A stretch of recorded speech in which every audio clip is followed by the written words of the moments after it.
Orang Wahabi ini kalau berbicara pinter, kok pinter, tapi pinter ngakali. Kok dikatakan ngakali? Mereka itu bicaranya saja. Wahabi kalau ditanya, Wahabi kamu ini tujuannya apa? Mereka pasti menjawab, kita ini mengajak umat Islam kembali kepada Al-Quran dan hadis. Itu ajarannya. Nah, kalau sudah ngomong begitu, gimana caranya kita jawab? Padahal itu semuanya hanya propaganda, omong kosong. Mengapa omong kosong? Karena yang dimaksud kembali kepada Al-Quran versi Wahabi bukan kembali kepada Al-Quran seperti yang ditafsirkan, seperti yang difahami oleh para ulama ahli tafsir. Tetapi maksud kembali kepada Al-Quran, yang pertama kembali kepada terjemahannya. Itu yang pertama. Yang kedua, kembali kepada penafsiran Al-Quran seperti yang mereka maui, bukan yang dikehendaki oleh para ulama. Itu Wahabi. Coba kalau Wahabi menerangkan ajaran agama, pasti buka terjemahan. Mengapa buka terjemahan? Tidak pernah belajar kitab tafsir. Tahun 2009 saya diundang teman-teman Aswaja di Bali berdebat dengan Wahabi tentang tahlil. Lalu kata Wahabi ini, orang tahlilan di Indonesia ini haram. Saya tanya, mengapa haram? Dilarang di dalam Al-Quran. Saya bilang, saya ini mengaji tafsir di daiyah, di pesantren saya, di pesantren kiai saya, hatam bolak-balik. Belum pernah ada tafsir yang mengharamkan, apalagi ayat Al-Qurannya. Ternyata kata pimpinan Wahabi ini, loh ada ini.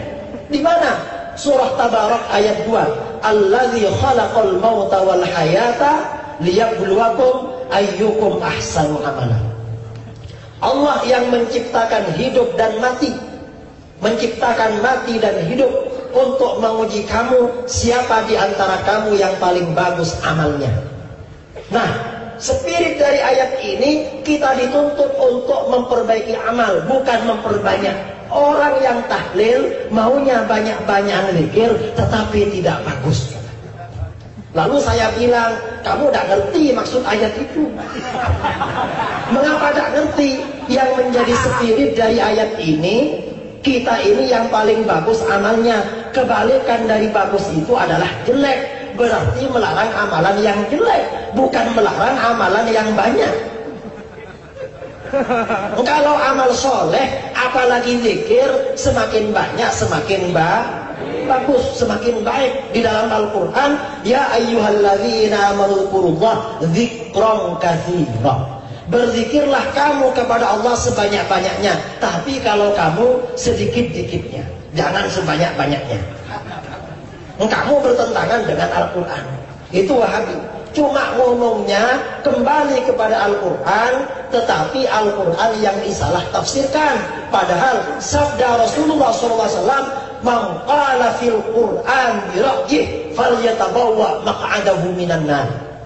Barang siapa yang menafsirkan Al-Quran hanya mengikuti pikirannya sendiri, tidak berguru kepada para ulama-ulama sebelumnya, maka siap-siaplah masuk neraka. Itu siapa? Adalah orang-orang Wahabi.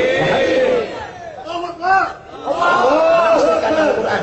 Kemudian yang kedua, Wahabi ini sering mengatakan kembali kepada hadis, tapi ini juga propaganda. Mengapa propaganda? Karena yang dimaksud kembali kepada hadis versi Wahabi bukan kembali kepada kitab-kitab hadis seperti yang difahami oleh para ulama ahli hadis. Tapi bagaimana maksud kembali kepada hadis versi Wahabi? Yaitu kembali kepada satu hadis saja. Hadisnya cuma satu, yaitu hadis kullu bid'atin dhalalah. Itu Wahabi. Wahabi ini kemana-mana pasti yang dibawa-bawa kullu bid'atin dhalalah. Ada orang menggelar maulid, nanti mereka akan katakan haram, bid'ah. Mana dalilnya? Kullu bid'atin dhalalah. Nanti ada orang tahlilan, haram, bid'ah, syirik. Mana dalilnya? kullu bid'atin dhalalah. Ada orang anaknya lahir dapat 40 hari lalu bersedekah, kata mereka haram. Mana dalilnya? Kullu bid'atin. Ada orang istrinya hamil mengandung dapat 7 bulan selamatan, datang mereka, nanti mereka akan bilang haram. Mana dalilnya? Kullu bid'atin. Masa semuanya pakai kullu bid'atin?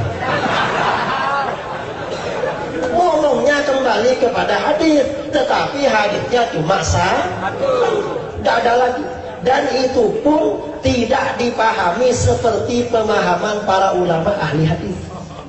Karenanya saya kalau bertemu dengan mereka, saya kalau berdialog dengan mereka, saya katakan Anda bukan pengikut ahli hadis. Terus pengikut siapa, Gus? Anda pengikut ahli hadas.